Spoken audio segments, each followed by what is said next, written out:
right, welcome back to another episode of Redeemer Unfiltered, where you never know what might come out of our mouths. Well, hey, today I'm joined by two guests, the one and only Bill Jolly, and for the first time ever, Andrew Underwood. Yeah. So today we're going to talk about how can we disciple like Jesus discipled.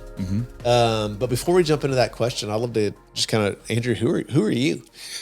Why do we get this guy on the podcast? Who are you and what do you do? How did that work out? I'm a nobody, and that's important. No, I've been a part of Redeemer for a little while now. I think it's probably four years, and my wife and I moved here to John City in the March of 2020, which is a great time to move anywhere during the pandemic. But I work for an organization called Nexus International, and we help start and sustain movements of disciple making in the local church, and we do that through the long-term investment in indigenous church leaders around the world. So I work particularly in our Asia region, focus a lot of my time there.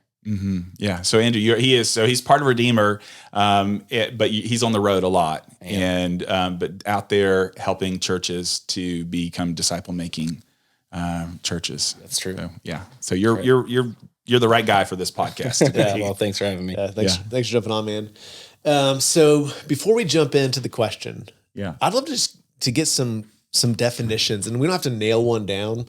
So I'm not going to think like, hey, this is the one that we're settled on. But I'd love to kind of hear, like, how would you define disciple? Like, any good definitions for a disciple? Andrew? Yeah, I can take a stab at it first. I think the simplest definition is student, but I don't like the kind of modern baggage that comes along with that. I really enjoy the word apprentice. And so I think, simply put, an apprentice of Jesus. Yeah, that's good. Yeah, a learner. Yeah, someone who's looking and absorbing and learning from a teacher. Right. In there. Yeah. Bill, you got any definitions that you found helpful? I always, I think looking at the Great Commission yields a lot there at the end of Matthew, and it talks about teach them, go and make disciples, teach them to observe or to obey everything that I've commanded you. And so I think that a big part of what a disciple is someone who is learning how to obey everything that Jesus has taught. And, and I've heard that expressed to say someone who's learning how to submit all of life. That's right. To Jesus, and they're living their life through the power of the Spirit. So that's that's what I think when it clicks in your mind, I'm a follower of Jesus.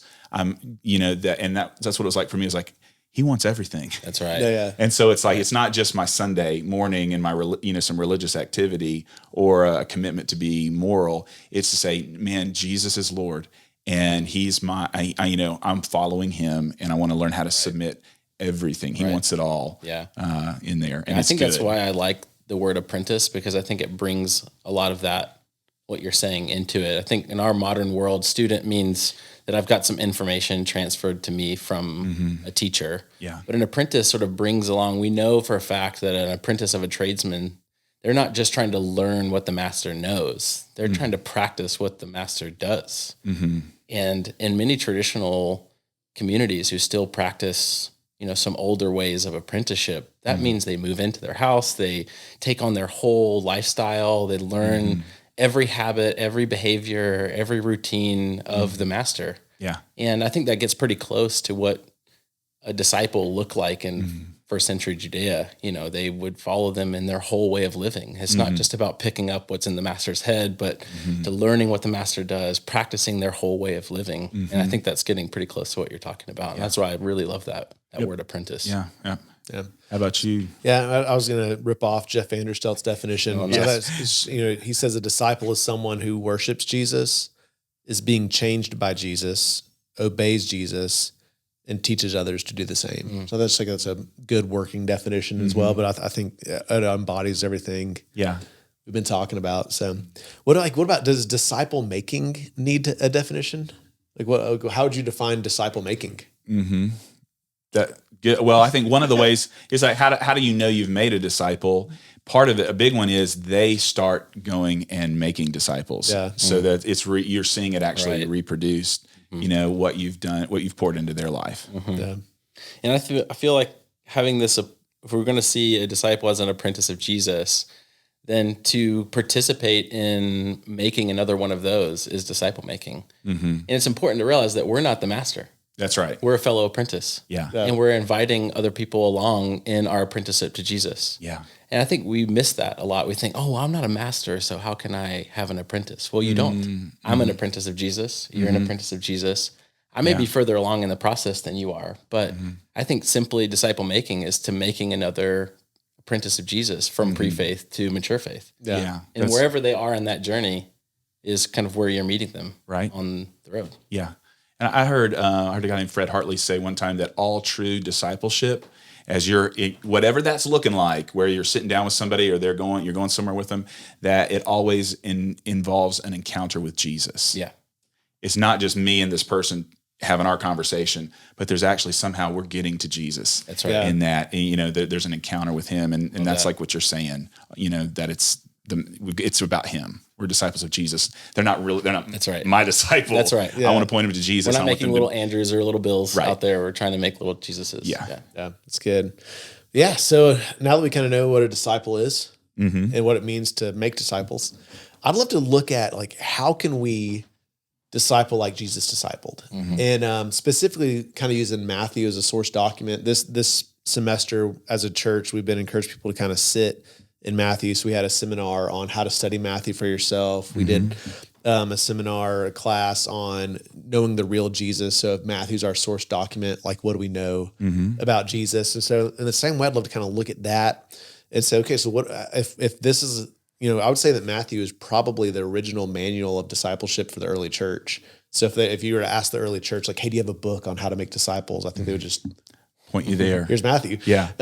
Great. So as I've been reading it, sitting in it, I've come up with 4 specific things that I think really stand out if we're to say, like, what was Jesus' strategy? And so the 4 things are that it was proactive, it was instructive, it was relational, and it was empowering.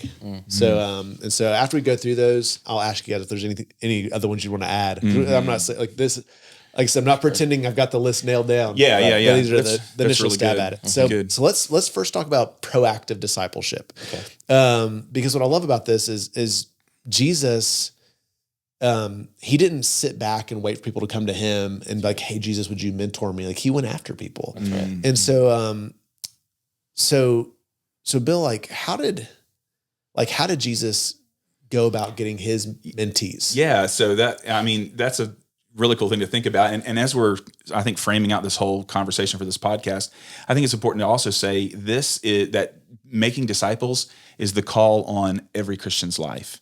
And so that for folks that are listening to this, it's not just like, the special forces Christians that make disciples, right? But we want this, we're doing this today so that people who may have never have made a disciple can say, oh, I'm starting to get an idea of what this is, and a sense that, God's calling me to that.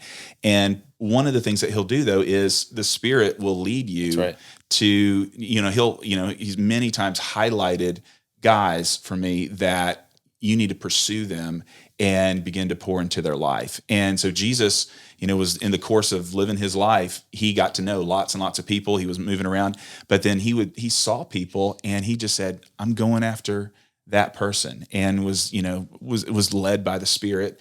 And obviously he spent a lot of time in prayer before he identified, like, these are the 12 that I'm going to specifically devote a lot of time to pouring into.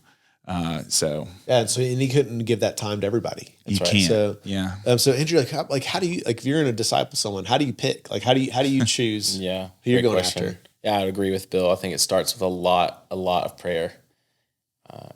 I don't feel like if you've spent enough time in prayer, I don't know how you can discern who to pick. I know a guy who he spent a year walking his neighborhood and praying before he met one person that the Lord led. Yeah. I think that's important, and we got to cultivate that kind of thing in our life. Yeah. We're going to talk about this more later, but the relational aspect, I think you need to be near people. I feel like if you live a really isolated life, it's going to be hard for you to find someone and pick them. I think you've got to cultivate a life that's around other people. That's super important. And then looking at the ways that Jesus picked people, he didn't pick the most educated. He didn't pick the most prestigious or the guy that was going to offer him the most.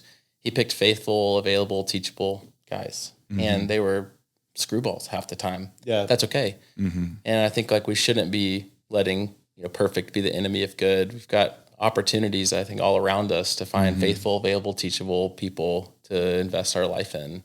And we should be looking for those qualities in people over what they can offer us or what they might, how they might stack up on our resume or something like that. That's good. So faithful, available, teachable. That's great. It's a fat disciple. Fat. We use that. Yeah. So yeah, I always, when I think about it, I like to break it down into two categories. I got this from a guy named Randy Pope, but you have discipleship as moving someone from unbelief to belief, and it's also moving someone from belief to maturity. So it's not, discipleship's not only gathering already Christians. That's correct. It's really it's both and. Yes. So I think, man, try to have someone on your radar that you're saying, this is the person I'm pursuing from unbelief to belief, and we call that like your one around Redeemer. But I think that's prayerfully thinking like, God, like who have you put in my life? That I'm better positioned than anybody else to share the love of Christ with. That's right. And then also having, 2 or 3 people that you're saying like, hey, these are already Christians that I just want to pour in my life and pay forward what God's given me to them to help them grow in their faith. Any other thoughts on being proactive? I really encourage people to make a list. Yeah. Lists are great. Yeah. And it's kind of startling sometimes. I've asked pastors and leaders like, list 3 or 4 people that don't know Jesus that It's like we're having a hard time. Oh yeah, putting that list together. And yeah. When now we know what we need to work on, and so that list sometimes just seeing it down on paper is just really helpful. Yeah, and it can kind of highlight maybe some areas of weakness or some areas of opportunity for you that maybe you didn't see before. So I would just encourage people to put names on a piece of paper. Yeah, there's I've had a handful of churches like ask me like, hey, if we're interviewing someone, like what questions should we ask them? So they're looking for their lead pastors, and I say, ask them, who are you discipling, and can we talk to them? Instead of the pastor's like, I was like, you can't expect him to develop a culture of disciple making if he's not personally making disciples. The body goes. Yeah, there's 3 guys that I'm meeting with right now, and I made them all give me a list of names of who's the person you're pursuing, and who the people you're investing in, and we're praying over those names. And that's on a weekly list I have. Like I just walk through those names and cover those things in prayer for them. So, yeah. Well, so the second thing, first thing's proactive. The second thing is instructive discipleship. And so as these guys follow Jesus worked through intentional teaching blocks. Right. And I said probably the most famous would be Sermon on the Mount. Yeah. And so like, I just like thinking about the Sermon on the Mount, I love how practical it is. I mean, 2,000 years later, and it still applies to today. Like, so Bill, when you think about the Sermon on the Mount, how practical it is, anything stand out to you? Yeah. I mean, I think you jump right in, and it's like he gives teachings on giving. What are you doing with your resources? He gives the Lord's Prayer. So he's teaching, he gives you a basic framework for your prayer. And he talks about fasting there. So those are all like great spiritual practices that you can go right to Jesus to learn about. And so that's powerful. But then he gets into, the anxiousness. And I remember it inspired several of us to memorize the whole Sermon on the Mount, and just working through that part of it a few years back and just thinking about that. And because that's our, Jesus is speaking right to the regular battles that we face every day. Yeah. And how do we do that, with through prayer and fasting and giving, and then how do we, anxiousness or, worrying about what we're going to wear, what we're going to eat, those kind of things. So that's what I love about, those are some things that stand out to me from the Sermon on the Mount. What about you, Andrew? Anything stand out to you? I really love how Jesus is always getting to the heart of the matter. Yeah. He really cares so much more about their transformation than just passing along information. And it comes through so much in the Sermon on the Mount. Like, you've heard it said this, like, great, you're not, in an adulterous relationship, but like, are you lusting after in your heart? Yeah. Or great, you haven't killed anyone, but how are you dealing with anger in your heart? And, I love how he ends this too with this narrow and broad way that of course, we can talk about salvation and that sort of thing, but reality is to live out the values of the kingdom, to be people who are transformed in the way of Jesus, is a ultimate countercultural way And you're going to have people all around you that are living vastly different life. And they're going to look at your life and it's going to be weird to them. And to give that kind of encouragement to people to say, like, that's the life that we've been called to, is a life that's driving on the left side of the road, essentially for us. You know, it feels like we're going against the grain of our culture, but to take heart in that.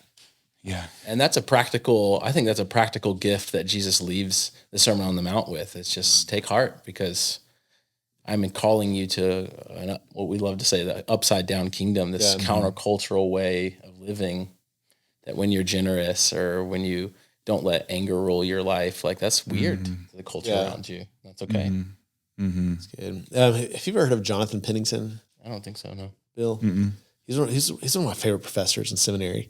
But he wrote a book on Jesus as the philosopher.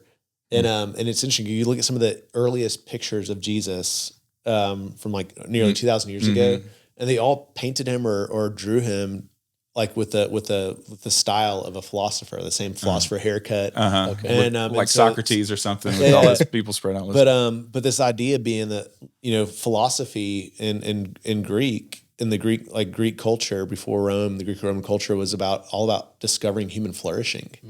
And he said that, so people understood when Jesus said that he comes to give life and give life in abundance, that he was saying, like, this is how to flourish as humans. And so the Sermon on the Mount, really, it's about human flourishing. Really so it's upside down, but it also it gives us what we most long for. Yeah. So I think one thought on the Sermon on the Mount too is that, you know, this was really important teaching to Jesus. Yeah. And so taking time to make sure am I reading this on a regular basis? Am I letting this soak into me and become really central to how, you know, to my life? Because it's easy, you know, I mean, you got this whole big Bible and where could you get focused on? But I think always coming back to the Sermon on the Mount, this is like, here are the fundamentals, you know, like in a sport. You got to have your fundamentals. You can't really ever get away from them. And so I think this is helpful to say, like, oh yeah, let's keep going back to here. Right. Yeah. No, the Sermon on the Mount, like, I memorized it in high school, took a seminary level course on it, have read it and studied it and walked people through it numerous times. And I've never once been like, I got it. Let's move on. Yeah. And so I think each teaching block of Jesus, it's not, well, this is freshman level courses, and then we've got some sophomore and eventually grad level. It's no, like, this is all of life courses. You know, so it applies to all of life, and it's something we never move on from. We just grow deeper into. Yeah. So good. Well, Bill, so you've got your Bible open. Yeah. What does Jesus expect people to do with these words that he gives us?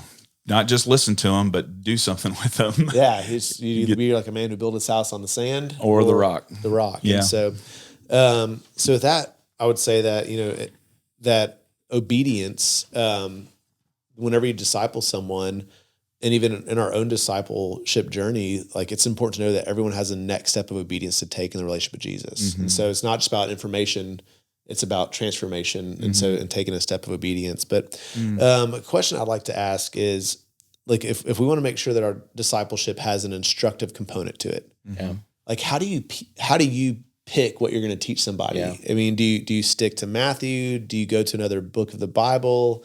Is it okay to use Christian books or Bible studies? Yeah. Do you switch things up? I kind of like, what do you guys do? Like, how do you pick what you're going to teach? And is there a right answer? Yeah. As I was thinking about this, I immediately came to a thought about how many questions Jesus asked. Have you guys ever done a little, like, digging on this? I've not. So Jesus asked 307 questions.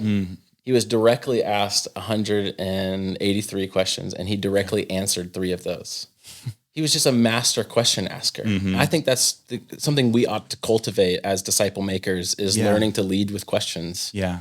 And I think what that does is that, first of all, allows our, you know, the folks that we're discipling to wrestle with things and to often lead them to self-discovery. That's important. But that also helps us to be really informed on where they really are with things. One of the things that I think highlights so well the Jesus' teaching style is in Mark 6, after this feeding of the 5,000, you guys know he sent his disciples out on a boat, like, immediately. It says that. Yeah. And he put them out there. He goes up and prays on the mountainside, and he waits until they're, like, straining at the oars for him to walk out there. And Mark, it includes this great little detail at the end of this section that he did that because their hearts were hard and they didn't understand about the fish and the loaves. We can skip right over that and miss that this was a lesson for the disciples to break through their hard heart. He knew what was in their heart. Now he's Jesus, of course he can know what's in their heart, and we're not. We can't just see into people's hearts. But I think when we're living really close to people, we know where they're at. And I think we can lead people intentionally to sort of meet them where they are. And so when we pick, what do we pick on what we're teaching? I think we need to pick what's relevant with what they need. And how do we know that? But to live really close to them and to learn to ask really good questions. That's good. You're talking about asking questions. I don't know if this statistic was made up or not, but I heard someone say that when you give someone information, give them the answer, there's a 20% chance they'll remember it. But if you help them discover it for themselves, there's an 80% chance they'll remember it. So, that's good. Bill, what about you? How are you picking? Yeah, I think that, first and foremost is getting people in, just opening up the Bible. Yeah. But particularly, starting in the Gospels, if you're just starting with somebody brand new and reading through a gospel, and then, looking at through some of the epistles, I think is really helpful. Honestly, that's what I would give the primacy to, would be say, I want to help them learn how to really have the habit of opening the Bible and reading that. So there's when I'm discipling somebody, the things that are coming in my mind are the habits of I'm in the Word, I'm engaging Scripture every day. I'm beginning to start to memorize it and really internalize and meditate on Scripture. So we're reading through it, we're discussing it. I think what we've said about asking questions is so good too, because I think part of the big parts of being a disciple are becoming attentive to the Word and attentive to the Spirit. And so when you're asking questions to say, like a great one is, what's God teaching you through His Word? Yeah. And to begin to say, because that's the cool thing. When you're making disciples, the good news is you're not doing it by yourself. The Spirit is at work. Yeah, He's already at work, and you're partnering with the Spirit who is inside of somebody who's already raising questions and bringing about circumstances, and he has a school that he's taking them through. He knows how he wants to shape them, and you're just trying to discern, how can I come alongside of the Spirit and participate in what He's doing. And that's why what's God teaching you? Where are you struggling? And they might say, this morning I was trying to put a new dishwasher in, and it broke, and I cussed and threw a wrench at my kid. And suddenly all the stuff comes out that is like, oh, well, let's start talking about that. Yeah. So that's good. I love it. As you're talking, I was thinking about, our mission statement is to know God, become like Jesus, and help others do the same. And so with the guys that I'm working with right now, I'm writing some curriculum, and they're kind of my test dummies. They know that, but we have static questions at the beginning of every meeting, and so they go along with our mission statement. So with the know God, I'm like, hey, how's your time in God's Word been? We talk about it. Yeah. With become like Jesus. Hey, where's He challenging you to take a step of obedience? And we identify specific steps of obedience and help others do the same. Like, how's your discipleship going? So those are some kind of instructive, static questions that get at some of this stuff. Well, any other thoughts on instructive discipleship? Content can be really helpful, and I think you can be open to that. I think it's Greg Ogden had a resource called Discipleship Essentials that was really helpful, that I've taken some guys through. I'm doing Every Man a Warrior right now, which is content based. But a lot of scripture in there, a lot of good questions. And I think those have a place in helping somebody really get a hold of something.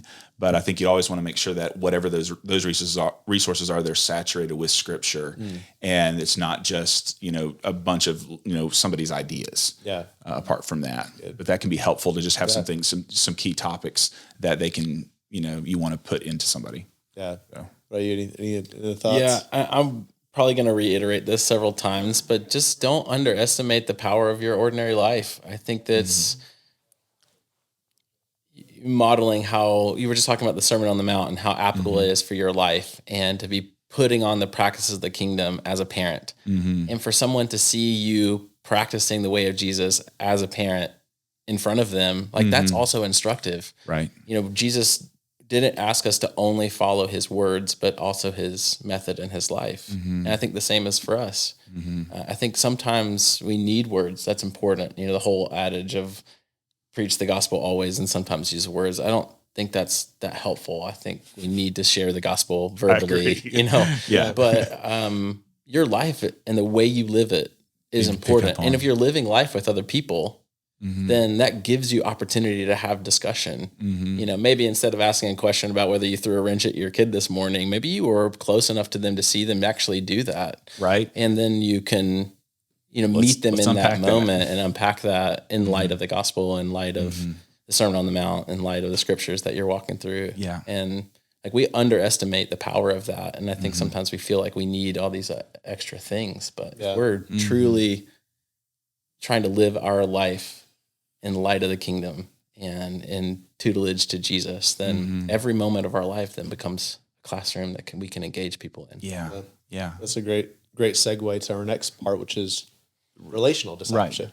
And as you're saying that, I was reminded, I don't want, this is not meant for me to like pat myself on the back, but like a really, I would say one of the greatest compliments I've ever received. There's a guy that I was discipling, and he was getting ready to move out west, and I wanted to go through like one more book with him. And I was like, man, could we do that? Like, this was a super great book that I really loved to walk you through it.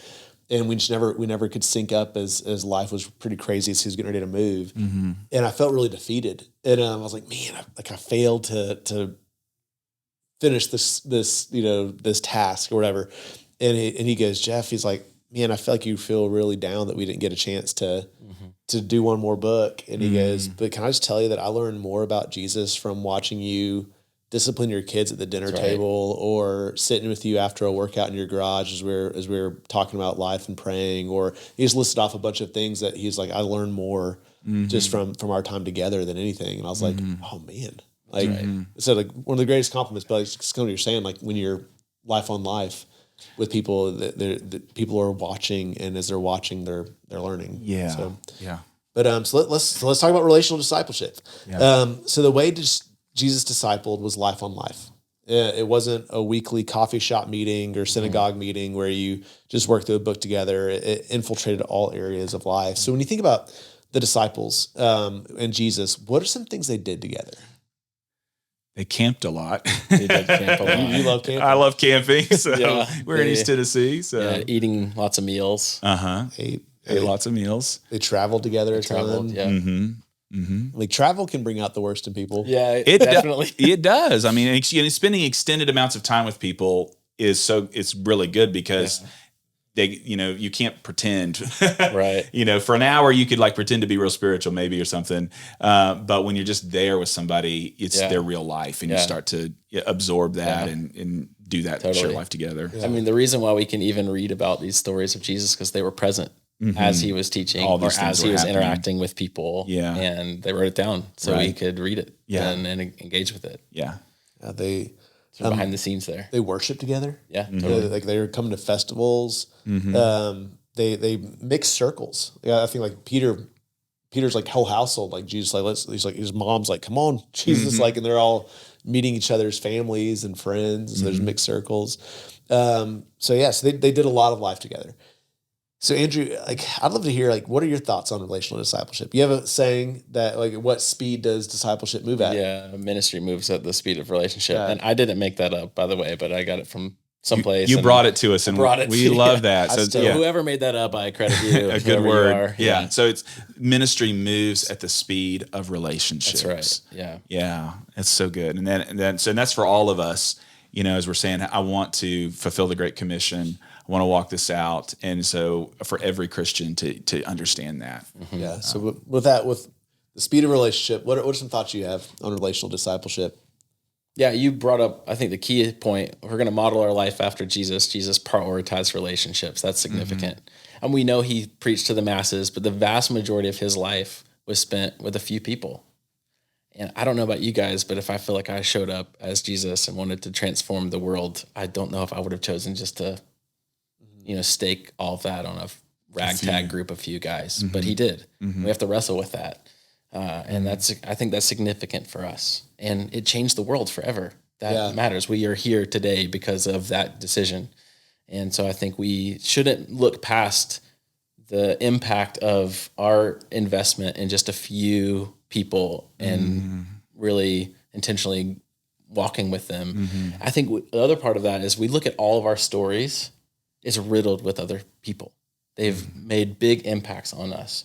Every Christian that I've ever talked to, and I've sat in rooms of tons of pastors and had them walk through me, like we do an exercise on their stories, and it always is the most significant part of their story is always someone else. That matters. And we need to know that about our impact on someone else. So, and the speed part of it, we idolize speed in our culture. Speed isn't necessarily a bad thing, but I think when we idolize it to the point that we think slow is bad, that's the problem. And we overlook the things that take time because of that. Relationships take time. We know that. We're all married. You know, our marriages hopefully are getting better over time, but it takes time. And we look at someone who's been married for 50 years and have really invested in their marriage. You're like, well, I want that. But I know it's going to take 50 years of investment to get there. Do we have that kind of time horizon when it comes to disciple making? I think we need it. Sometimes it moves quickly. That's okay. But sometimes it moves really painfully slow.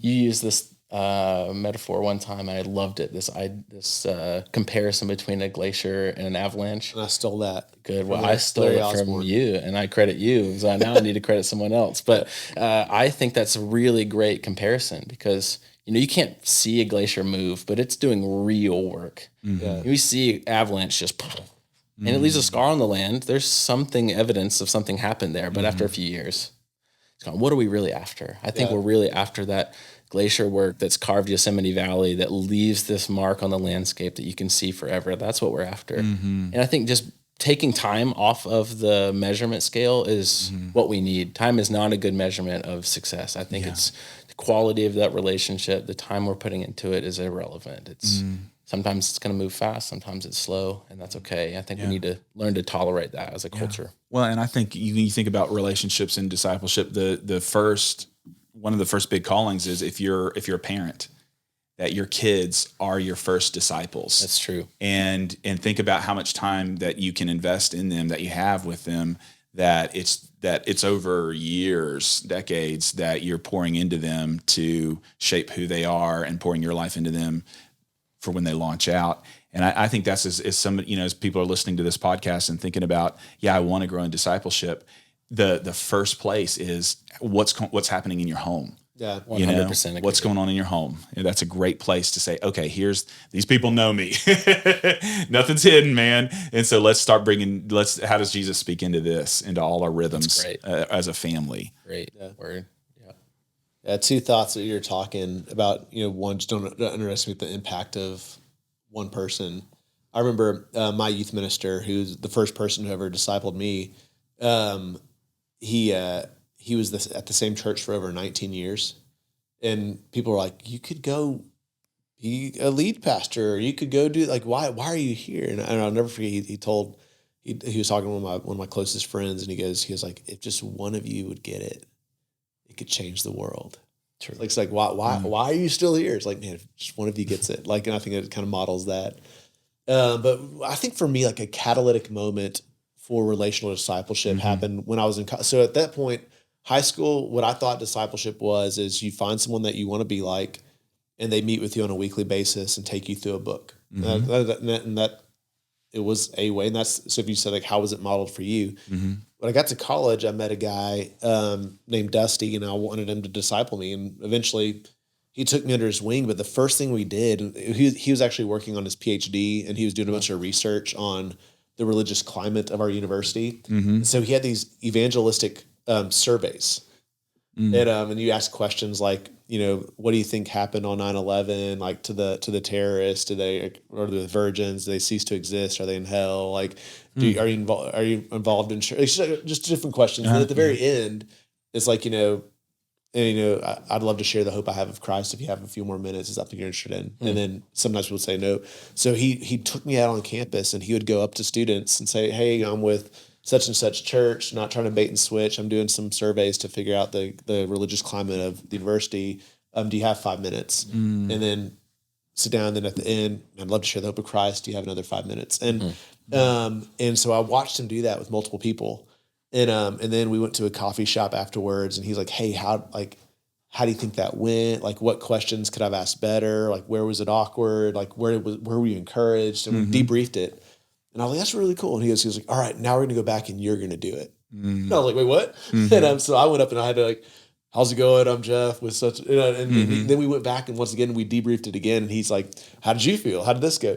And then after that, he goes, "Jeff, this is the catalytic moment." He goes, "Jeff, I feel like you think discipleship is me walking you through a book." And he goes, "We're going to go through books." He goes, "But man, it's much more of us doing life with each other." He said, "If we're going to do this," he's like, "I'm going to invite you into my life. You're going to come have dinner with me and my family." It's like, "You're going to invite me into your life." He said, "I'm going to come play flag football with you and your fraternity brothers. Like, we're going to do this, but it's not just a weekly meeting. We're going to do life together." And then for the next 3 years, like I did life with Dusty, and it completely, like I would say I grew more in my faith at a state school than almost any of my friends who went and got Bible degrees in Christian schools. And it was 100% because you had the relationship. That's that relationship with him. So, wow. So that's for me. Like that's really good. That's when relational discipleship really kind of clicked for me. Yeah. That's right. Well, and I think there's some implications for like how we conceptualize church, and because it's if all of us, the pastors and congregation, are thinking, oh, it's just about a transfer of information on Sunday or maybe at a Bible study, then we're missing out on on what we see here. Yeah. That we're saying, no, really for discipleship to take place, it's got to be life on life, And so I could fill up my schedule with all kinds of feeding information here, but if I'm not actually rubbing shoulders with people and having meals and mowing yards with them or painting barns, whatever, and doing the stuff of life, then I'm going to be missing that. I think like in our life groups, I've known people that they've been a Christian for like 30 years and they have so many rough edges and there's so little fruit of the Spirit. And I start to get in their story and they're like, "Yeah, man, small groups, getting with people, hate that. Don't ever want to do that." And I'm like, oh, I can tell, because there hasn't been the relationships where people have really known you and been able to help you see where the gospel can transform you. Right. And it's like, so just for relationships, we got to have them and have the gospel at the center of them. We're not just a social club just to hang out, but we're doing life and then talking about, how do you become more like Jesus in this area? Right. And so that's that we've got to have the relationship for it. I think it's super good news. It really is good news because that means everybody can do it. Yeah. No matter where you are with what you have. Right. You don't need a lot. Actually, you need very little, but just some intentionality. Yeah. And you've got it. Yeah. That's good. Yeah. So thinking back to Dusty and him asking me to go do the surveys. Right. Yeah. That leads us to our next part, which is empowering discipleship. Yeah. And so the goal for these disciples was to launch them out to begin to disciple, do the stuff, people. Yeah. And so, like, have you ever heard the adage, like, for surgeons where it's, they see one, do one, teach one? So you ever talk to people who like are doing their residency and they're going to be general surgeons? They talk about like that's kind of this adage that they have in medical school. Like, hey, like, so I want you to see one, so you watch it. It's like, hey, I want you to do one, and then I want you to supervise one. And so there's kind of this hands-on, but the idea being that like you're walking with them and then eventually handing it off to them. So so obviously there's a lot more to surgical training than that, but the idea of like a tiered learning system. Yeah. So like how did Jesus model this kind of tier level learning system in the way that he discipled people? Like how did he see one, do one, type? Any thoughts? Yeah, I think if you look over the scope, you have to see his whole ministry with his disciples like all at once. If you kind of just look at it as a big overview, you can see clear stages of development and kind of a change in posture of his leadership with them. Yeah. And you can tell at the very beginning, he has a certain kind of way with them. And then he doesn't just send them out right away. You think about where does that take place in his time with them? That's way later on. And he saved some really hard truths for them for later too. He didn't bring up the fact that he was going to die at the beginning, you know, and he was working up to that. I think he needed to build something in them. And you can tell that he commissioned them out, right, to go in pairs and come back. And that was some training exercise for what the greater commission that he was going to give them later. So you see this sort of clear progression of how he sort of changed even his posture of leadership with them. And we know that from parenting, right? Your relationship with our kids changes as their development changes. We don't treat our 16-year-old like we did our 4-year-olds. That's just human nature. We know that. I mean, maybe we are tempted to from time to time. It doesn't go well it usually. It doesn't help them.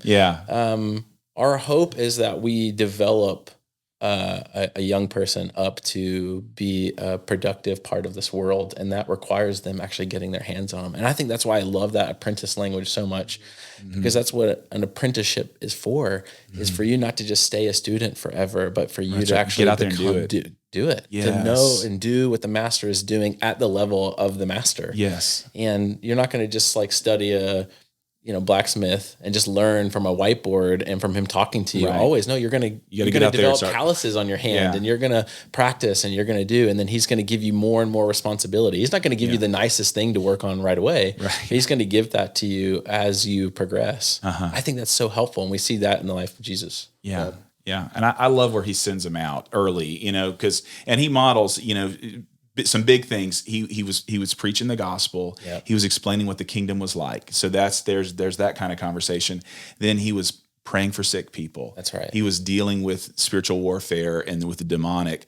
And then when he sent them out, he said, preach the gospel, heal the sick, cast out demons. Right. These are big things. And so I think when we think about being disciples of Jesus, I want to grow in those things. There's I'm growing in the fruits of the Spirit, because that's ultimately, those describe what Jesus is like. That's right. I want to grow in the gifts of the Spirit, because Jesus, that was a huge part of his ministry.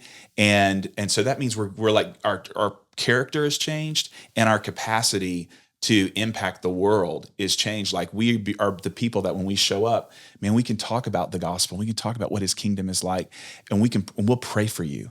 And I think it's interesting. Somebody's like, for instance, has been in church forever, and they're like, I'm really fuzzy on how to articulate the gospel or the big story of the Bible. Right. And I'm saying, okay, well, let's go there, right? Because that's a huge piece, Or I'm really uncomfortable praying out loud for somebody. I'm like, okay, well, let's start working and get you to the point where you're one of those, where you become that person that is quick to pray and to address those things. I'm like, those are some clear things. Or you get into all the fruits of the Spirit and the character. And it's like, where's the joy of the Lord that's welling up in your life?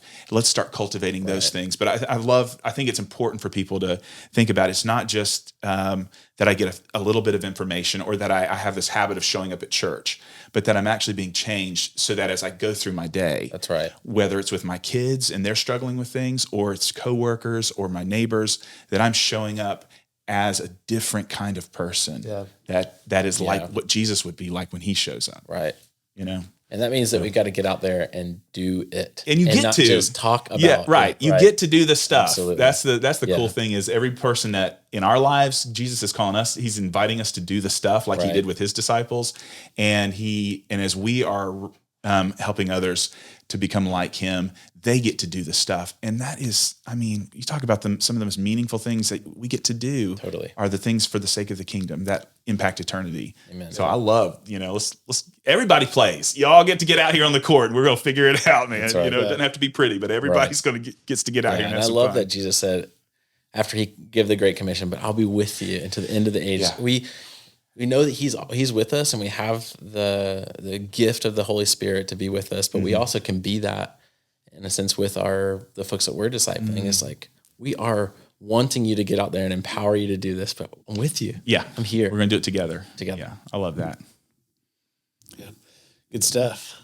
We talked a little bit offline about, the master plan of evangelism. I think I get kind of like, when you think about that empowering apprenticeship type thing, like it talks about demonstration, the delegation, the supervision, the reproduction. So I think it's, if we want to be empowering in the way that we disciple, it's ultimately like you said, helping them learn how to pray or share the gospel or model them for life. And then also like saying like, all right, you guys go do it. And then supervising them. And then hopefully one day, like, then they're the person who's grabbing a friend who's like, I just don't feel comfortable praying. Like, hey, me too. And like, let me walk you, show me how I got better at this. You know? And you grow in that. So, all right. So that's a good resource. The Master Plan of Evangelism. For those that aren't familiar, short book. But one, if somebody's listening to this podcast and they're saying, I'm sparked, I want to grow as a disciple maker, that's a great book. Grab that one, work through it, start talk with others about it. So good reference.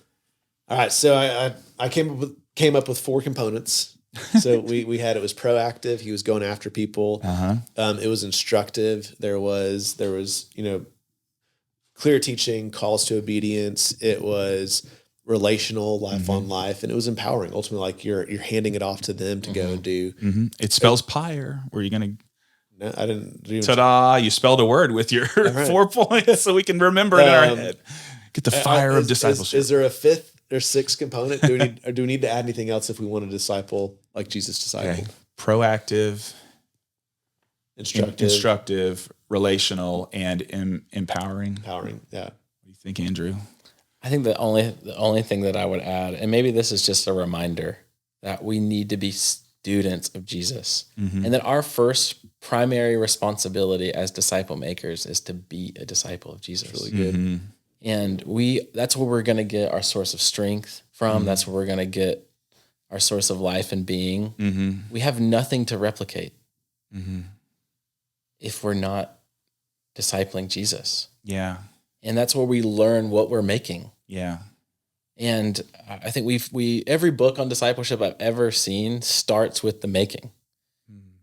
And maybe because there's lots of books on learning how to be a disciple of Jesus. Being abiding. Yeah. But if we haven't cultivated a life of deep abiding in Jesus and belonging to him, it's hard to make a disciple. And I think if we aim at disciple making and miss disciple being, we might miss disciple making. But if we aim at disciple being, the natural outflow of that is probably going to be disciple making. The fruit will be, yeah. And I would just encourage people to start there. And if you don't know where to start with disciple making, I would just start studying the life of Jesus and start seeing every aspect of your life come underneath that. Yeah. That thought actually leads us great into the kind of that way I wanted to wrap up. And so I wanted to ask the question, how do we get off track? So what are some ways that like discipleship can get sideways if we're not careful? And it sounds like one of the first and primary ways would be that we are not connecting to Jesus. Like that one of the biggest ways to get off track right off the bat is like, hey, you've aimed at disciple making at the expense of being a disciple. So that's one way. Any other ways you guys think we can get sidetracked? I think you can try to pour your life into people that aren't receptive. And you may have just some strong compulsion to try to have the conversation, to try to, make a disciple, and they're just not, it's not the right season for them, or they're just not in that place. And so you just have to be willing to accept that and then find the places where, where God is working and there's something that is dynamic that happens. You're abiding in Christ, you're talking with him, and there's growth that takes place. If it's just like, if you're always beating your head against a wall with somebody, then I would challenge you to say, hey, there's somebody else that God wants me to pour into. Yeah. So I think that could be one place. Yeah. What do you think, Andrew? Yeah, I think the most common objection that I hear is I just don't have time. We live in a really busy culture. There's a lot of busy cultures out there, but I would just beg to differ. I think you need to look at your time different. We were talking about this earlier. Don't underestimate the power of your dinner table, or everybody needs to go grocery shopping. Invite somebody to come grocery shopping with you. I think your kids need to play at the park. Like invite some other families to come with you. I think you spend a lot of time around people at work and your coworkers and these types of things. Like see those spaces as valuable. They're not obstacles in the way of disciple making. They're opportunities for them. And so I think we can get off track by just thinking we don't have enough space or enough time. But just like with your money, you set aside some money to save. And if you don't do that, maybe you're being a little bit irresponsible. You've got to create margin. If you want to be generous, you have to create margin to be generous. And I think if we're going to take this seriously, we've got to create margin in our life. Like, are we prioritizing these kinds of relationships in our life? We have to create margin for them. You do have time. Every culture everywhere has time. You just have to see your time different. It's a good word. Well, the final question would be, what's something that you know now that you wish someone would have told you earlier? So I've got two things, Okay. and then I'll let you guys bring us home. Like, so something that I thought was helpful is learning that, like, if your pathway of discipleship led to leadership, don't assume that someone else's pathway is going to lead to leadership. So just because it ended up with you being in ministry doesn't mean that someone else is going to end up in ministry. And that, like, so don't put that on people. So that was just like a good reminder. It's like, yeah, not everyone ends up in the same place. Like, not everyone. So discipleship for me led to ministry, not in the case for everybody else.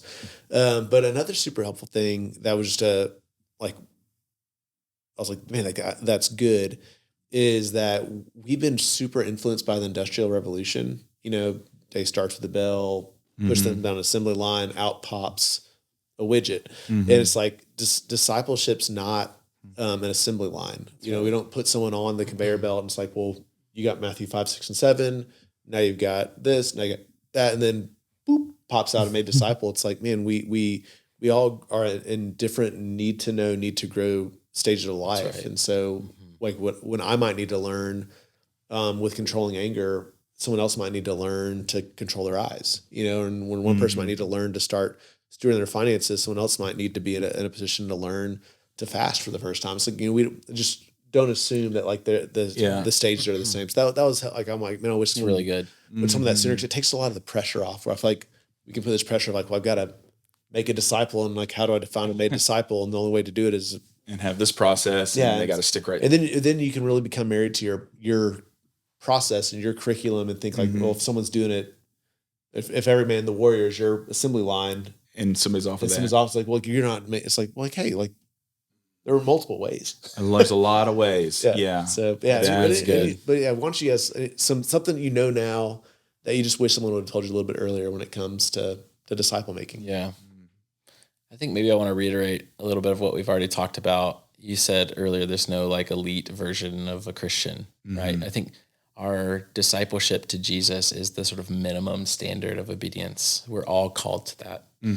And that might sound burdensome, but I think it's really good news, because that means that the teacher, the plumber, the gas station clerk, the construction worker, they all get to see their life in light of the way of Jesus. And that creates a space for the way you teach, the way you parent, the way you approach your job at your construction site, or the way you show up to work at the gas station every day matters, and is a great opportunity to demonstrate a life under the values of the kingdom of heaven, and can be a classroom for other people to learn from.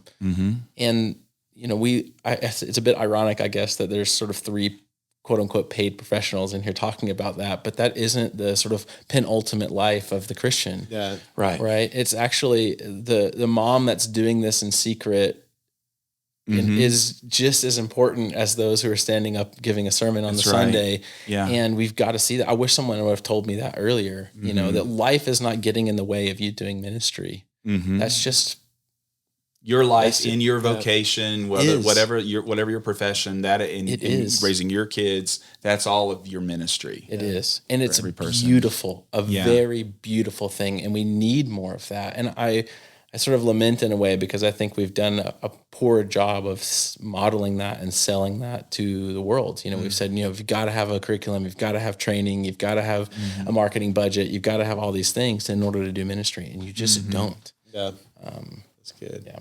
I was listening to a sermon years ago from a pastor in Texas, and he was like, I feel like we're going to get to heaven and we're going to have our seats, and God's going to be like some dude in the back, like some hillbilly from Appalachia that like didn't even know how to read. And like, he's like, hey, get up here. And it's like, there's a guy who was faithful and what he did know, and had long obedience in the same direction. It's like thinking about like that. We want to, it's like you said, all those, the plumber, the teacher, the stay-at-home mom, the mechanic, like all these people, like, man, like there's a way of being faithful there, and that's just as important, if not more important, than what we're doing. So totally. Yeah. Wow. Well, anything for you? Anything that I think that, if somebody would have said, hey, just to focus on helping people learn how to hear from God, through the scripture, through their circumstances, through the Spirit, help people to hearing from the Lord and then obeying it. And I heard somebody, that one of the things that really changed me in discipleship was the definition of success as a Christian is obedience. Yes, that's good. That's what it means. And that's whether you've been a Christian for a day or for 50 years, that I'm hearing what the Lord's saying today and I'm obeying that. I'm in his word and I'm seeing these beautiful truths and this invitation, and he's transforming me. And obedience, the commandments of the Lord are not burdensome. It's not like a bad thing. And it's when, Matthew 11, where Jesus says, come to me and I will give you rest, and I'll give you, I'll teach you how to live freely and lightly and through the rhythms of grace. That's what I would want that's what I want people to walk away with. That's great. Because as they follow Jesus in their life. That's good. Well, you guys, thanks for hanging out. Yeah. Great. Great conversation. This is a conversation starter. Right. So we hope to kind of dig deeper and deeper and cultivate a really good culture of disciple making within our church. And so to the point that Bill, your whole That's part role of now is really focused in on that. So we want to keep leaning into that. it, guys. Yeah. So Andrew, thanks for joining us. Yeah, thanks for having me. And we'd love for you guys, as you're listening to this, to keep the conversation going as well. So all right. Thanks for hanging out, you guys. Good stuff.